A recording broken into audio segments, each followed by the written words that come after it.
Salut la famille. Eh ben, vous le savez, sur ma chaîne, l'association des 13 SDF, donc j'ai refait là il n'y a pas longtemps. Donc j'essaye en même temps parce que je vais faire un livre de tout ce que je vous raconte. Et pour que vous vous y retrouviez, bon, c'est vrai qu'au départ, j'ai fait la présentation de moi-même, étant donné qu'à l'heure actuelle, je suis le seul SDF de l'équipe, mais il va y en avoir d'autres. Mais en tout cas, voilà, bien sûr, je ne demanderai pas aux autres SDF de faire une présentation aussi complète. Mais ce soir, je voulais passer de la casse prison, puisqu'en fait, finalement, tous ces projets, je les ai faits, bon, ben, quand j'ai connu le milieu carcéral.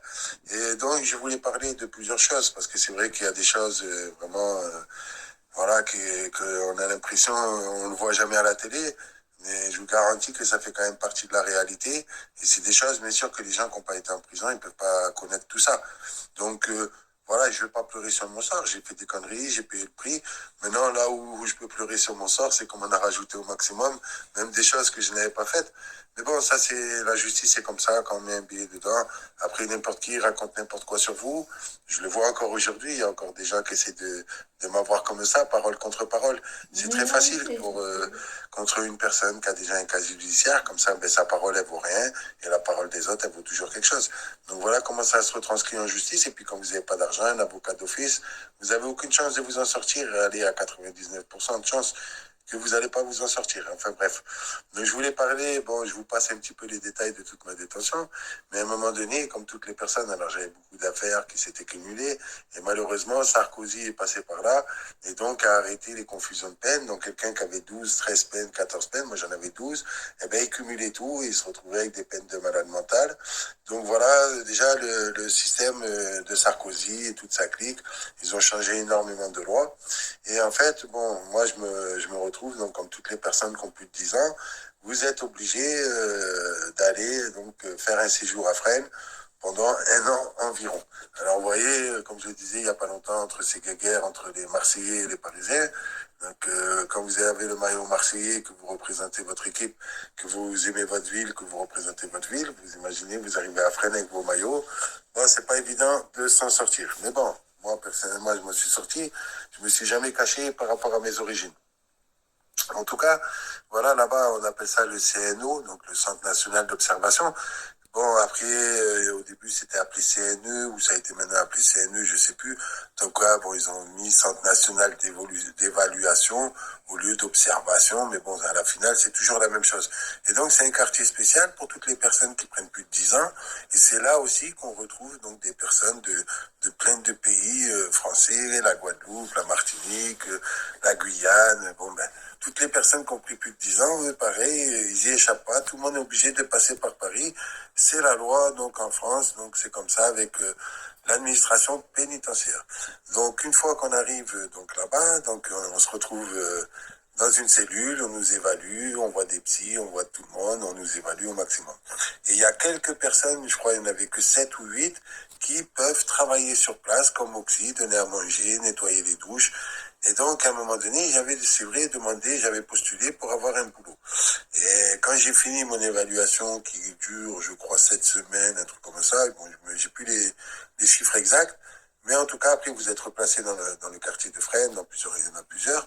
Et donc, moi, je me retrouve, coup de bol, je suis pris comme auxiliaire donc dans le CNE, donc ça me plaisait, tout ça, je servais à manger aux détenus, et puis ça changeait, les cycles, toutes les 6, 7 semaines, ça changeait, et c'était un boulot monstre parce que c'était...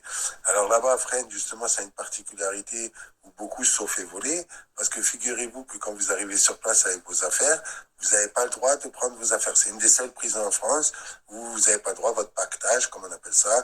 D'habitude, on le met dans une couverture, on a tout notre pactage. Là, non, c'est des personnes qui vous les ramènent. Mais comme il y a beaucoup de vols, il y a des gens, ils se font voler leur console, ils se font voler leur poste, enfin, c'est des embrouilles, on peut finir, mais bon, bref, nous, au CNE, on est chargé d'aller avec des gros chariots où on met 30, 40 pactages, de les ramener donc à l'intérieur, et donc, en fait, de faire le nettoyage et tout ça, et puis à un moment donné, il y a un responsable des oxy qui, lui, va carrément chercher à manger, donc c'est dans les sous-sols, c'est là que une des premières fois de ma vie aussi, j'ai vu des rats, mais des rats, vraiment, il faut voir, c'est la folie à Fresnes. Donc c'était comme ça. Bon, maintenant, ça a changé parce que vous n'êtes plus obligé d'aller dans les sous-sols. Maintenant, il y a des plateaux qui arrivent par des ascenseurs. Voilà. Mais avant, on allait nous-mêmes donc chercher à manger. Donc, dans les sous-sols de Fresnes, je peux vous dire que les touristes, franchement, ils n'iront jamais dans des endroits comme ça. Mais ça vaut le coup du déplacement. J'avais jamais vu ça de ma vie, mais franchement, c'est comme ça. Et donc, bref, de fil en aiguille, donc j'arrive à passer carrément responsable des auxiliaires. Et donc, j'allais chercher à manger, je faisais les commandes, je vérifiais que toutes les salles étaient propres. Et un jour, le major, comme ça, il me convoque et il m'engueule parce que j'ai osé jeter 2 matelas qui puaient la pisse. Il y avait des détenus qui avaient vraiment pissé sur ces matelas. Ça puait, mais à en vomir. J'avais envie de vomir quand j'ai été bosser. Et comme je bossais bien et tout ça, bon, je l'ai mal pris parce que moi, j'avais bien fait mon boulot, j'avais fait tout ce qu'il fallait. Et ce major, donc, il s'en est pris à moi gratuitement, quoi, parce que moi, je faisais rien de mal. Et donc, là, il a commencé à me faire tout un speech, pour qui je me prends, je suis pas le patron ici, j'ai pas à prendre des décisions de jeter des matelas, j'ai beau lui dire qu'il puait la piste, que franchement, il y a qu'à la poubelle qui pouvait atterrir. Il m'a dit, j'avais pas à faire ça, enfin bref, il m'a pris la tête. Et bon, je pars de là-bas, je suis dégoûté. Il y a une assistante sociale qui me voit et elle était amie avec la directrice.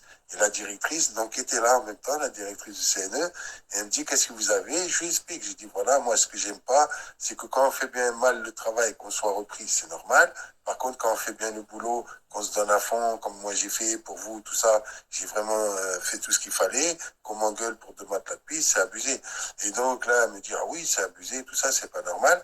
Et elle a repris le major. Et figurez-vous, le major, carrément, il m'a reconvoqué et il m'a dit, t'as vu là le grade que j'ai, t'as vu, je suis major.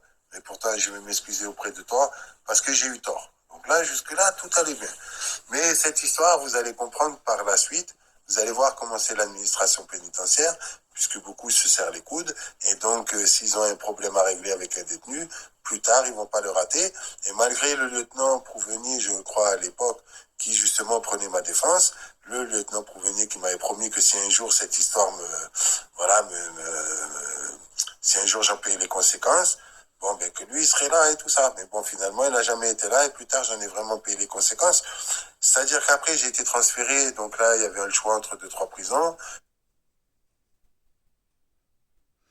Voilà la première partie, la famille. Je vais vous la mettre en plusieurs parties. C'est une vidéo que j'avais mise sur le guerrier de la rue. Et comme l'a dit, ben, il n'y aura plus de chaîne Le Guerrier de la rue. Je voulais vous montrer un petit peu mon parcours carcéral et vous montrer que c'est vraiment certaines personnes ben, ne respectent aucune loi. Et pourtant, ils sont chefs.